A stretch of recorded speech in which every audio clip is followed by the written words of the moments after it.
morning. So glad you're with us and nice to see you both. And we promise we look as lovely as you do. Go ahead and share with us you were going to do an update on kids' performance and assessment of where they are, and then anything else you want to talk about. Sure, they ended up doing really well on the test. They were probably the better class of all four that I teach. And, I think that it helps that we have so many teachers in the classroom, obviously, and that we can drill them constantly. And did your kids have any problems? No.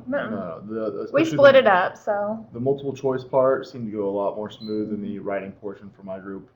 I ended up having 15 come with me to the writing portion.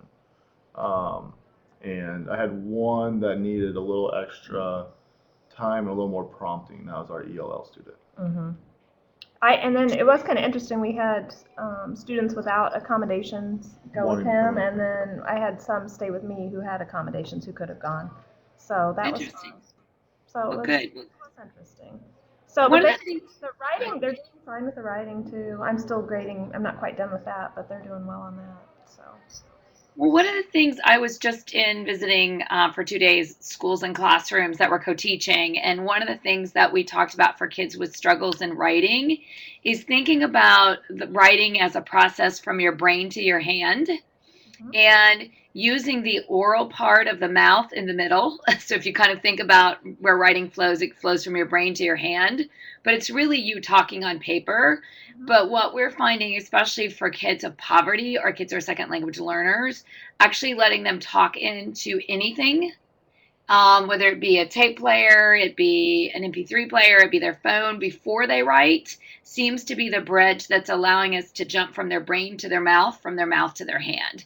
So that may be something that you may want to try for the next one, is instead of trying to take as many kids out, see how much independence you could get with kids actually doing their own recording and listening back to their writing, to what they want to say. That's a good idea.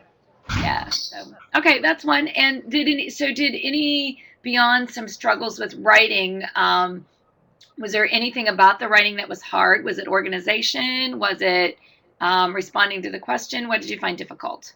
Well, what I've noticed is we need to work more on their topic sentences in all of my classes. So I noticed that from the 6th hour group because they did the writing first. And so I thought, oh, you know what, part of it's me, and we need to go over that. So before I even gave the writing prompts, because we flip-flopped how we did the test for the other classes, it's just the way it worked. And so we went over all the topic sentences, and I gave examples so that way their writing could be better. So, because I said the whole point of this is not for me to just count you down, but it's to see you grow as a writer for the test. And so this is what I would do, so you want yours to look like this, because the reader has to know what the prompt is without reading the prompt. So we'll work on that more the next time. So that might be a good target as an oral topic sentence. See if you can get everybody in the class to do like 10 oral topic sentences this week. And see if they orally do them, if they're different than if you ask them to write them, or maybe even do both. Like, so now we're going to do an oral one. Now I want you to write one. And I want you to see which way you learn better, so that you could kind of see what bridge they need to build. Because, part of what you guys are doing so nicely is teaching them skills for independence. So, yeah, but that was the big thing that I noticed. Otherwise, I thought that they knew the material pretty well. And I gave them, we did the Socrative practice. We didn't do it as a test because I'd never made one before, and so I just wanted to practice with that. And there were a couple glitches, but overall it went well. And I gave them 3 choices for most of them, and they could do that. Yeah, some 2, but some 3, but not 4. I always thought the content was pretty knowledgeable. They understand the story and what's going on. So. And I gave them a pre-test, so they had the questions. I mean, here's your pre-test, which most of the questions were on there. So what was the lowest? What was the lowest grade in the class? I think a C. We had a C on. Wasn't it a C for? Yeah, it was actually C. And interestingly, it was a C. And it was a stronger student. So I thought that was very strange. And we did have him write on the top of the writing day, I'm feeling this. Today I feel this. And what did you get on that? I'm curious. She was okay, though. She was okay. She says she felt all right. But I think she was more worried about doing something after the test rather than how well she was doing on the test. So she had some extra stuff she wanted to work on. And what about all the kids? Did any of the kids write anything unique as how they felt? One kid felt blank. Yeah, one kid. One kid felt blank, but no, they were pretty standard. Today I felt great. Today, they were pretty standard. But it was good. So Cool. I don't think anybody was really stressed. So no one was sick, so that was good. That is Our ELL student put confused. Yeah, he did. Our ELL student put confused. He did. I remember that one. Yep. Mm-hmm. Oh, okay. But Interesting. That's an interesting statement. So, but he did. He was doing fine. Now he Yeah. wrote. He They wrote only more had than they had one. 3 prompts, and you could write one. And he wrote on He wrote one, but it was One. like 3 paragraphs. 3. for it. Yeah, so he So wrote it's a a lot. I had a few kids in my other classes and I told them, but it just doesn't connect sometimes. So they wrote about all 3. And one student said, "Well, I wondered why it was taking me so long." So everybody laughed. I love it. There's always one. And what about an overview for this week and your 2 roles? Because I know we were having little glitches getting started, so I want to be aware of your time and kids coming in. But what's an overview of the big ideas for this week, and what do you see as both of your roles? Well, basically, we have a couple of days that they have to do something with ACT, and so they have to meet with guidance. And this is going to be kind of the pilot group, and so we're going to stay and help the guidance counselor. So they have to do that one day. Mm-hmm. So that kind of takes away from what we're doing with the novel. But we're continuing on with the novel, and they are going to do an activity with subjects and verbs. And so I want them to walk away with knowing what a subject is and knowing what a verb, reviewing it because they've all had it before. And so they'll have an activity with that. And I'm taking sentences from the book that we're reading, because in that way we can get into better punctuation, because I noticed with their writing we have lots of run-ons. Mhm. So they need to know their subjects and verbs to be able to make sure they have a complete sentence. And then we're doing bringing the bag We're assessment. gonna do the bag assessment. So we're gonna do some examples of that, at least one this week, and so that way, if we do one for the chapter we're on, and then one for the next chapter, when we do the final assessment with it, they'll know how to do it. Oh, good, good. I love that you're almost doing like a pre-test with it, which is good.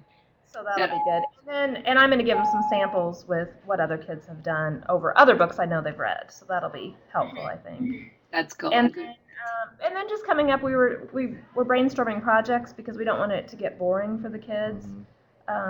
We've already done the outside drill. They loved running the bleachers and throwing the football and reading outside. Oh, good. Yeah, they liked it. That was good. But so we were talking about making a movie trailer maybe, or a movie poster to go with one of these last 2 chapters. So we were just kind of brainstorming so that way it doesn't So monotonous. become real monotonous. Well, I have a couple of quick thoughts there. One is you might open it up completely and do an exhibition assessment and tell the kids the 2 things you want them to show you, and you don't care how they show you. Okay. So it could be a movie trailer, a comic, a rap song. I would be curious to see what this group does with that. And yet, because it's an exhibition, once they do it, they actually have to show it for 2 minutes to the class. Okay. So they don't get to just do it, but they summon. And so part of their grade is like 70% of their grade is doing the product. 30% is actually performing, showing, and sharing the product. So you get oral communication, listening, writing, speaking, all in the same thing. And should I give them? I'll give them some choices, but then if they come up with something else, And you give them a rubric like this is, I'm going to score for 10 points for each of these 3 areas that have to be represented in this whatever you're producing. But I'd be curious to see, and they can do it in pairs, but if they do it in pairs or in groups, each person has a part they have to contribute. They're going to get scored on the rubric. Okay. So if all 3 of us were going to do it together, all 4 of us, you're going to do the artwork, so you're going to be scored on the artwork. TJ's going to do the rap song, so the song is his credit. Jennifer is going to, write the storyline behind the song, what happened before the song, and I'm going to perform, dance to the song, whatever. But each of us then get credit for our part, so that we don't let somebody else carry us. Yeah. Right. That's good. And then the other one, as you're thinking about subjects and verbs, just a couple of other quick tips. Is there one of the things I've been reading a lot on the brain and learning, and for second language learners, I've been thinking a lot about your student. There's a big suggestion that vocabulary words, because they often are missing the background knowledge with vocabulary words, and probably all of your kids in this group are probably missing some background knowledge, would be my guess, is to add physical and social emotional connections. So let me give you, for example, we were studying two words in a room I was in, eruptions and rotation. And these were fourth graders, and these kids had no clue. So I said, for rotation, I want you to rotate your head. So we got them physically involved. And then I said, what would happen if your head rotated and it never stopped? And one of them said, well, I would vomit. I said, yes. And so, again, that got a social piece, a physical piece, and an emotional piece. Ooh, if you rotate too much on a ride, you throw up. Now they've had that experience.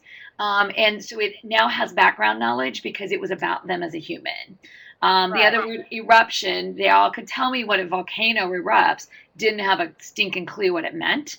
And so then I said, well, have you ever erupted at your baby sister? And I said, what does it look like? So they had to show me if they had siblings, if they got mad, or their mom. And so we talked about erupting being exploding, and so now they've had an emotional experience, whereas before the word eruption was detached to a volcano. And so they didn't have any connection. So they really never got background knowledge until we personally put them in the middle of it. And that was a recommendation that I thought you guys might enjoy using. Okay, great. Well, I think you guys have to go. I wanted to check with you to make sure. Do you want to continue every week, or would you like to start going to every other week for planning? Is this helpful still? What do you guys want to do? I'm fine with either or. Either or is fine. So we can. And we meet next week and decide from there. Yeah, we can meet next week and then decide from there. Okay, sounds good. The week after I'll be in China, so that might be a good time to go every other. But again, Jennifer can meet with you without me, and we'll figure out the Adobe plugin so we can fix that next time, okay? Okay, that sounds good. All right, sounds great. Thanks, you guys. Thanks for what you're doing. Okay, bye-bye.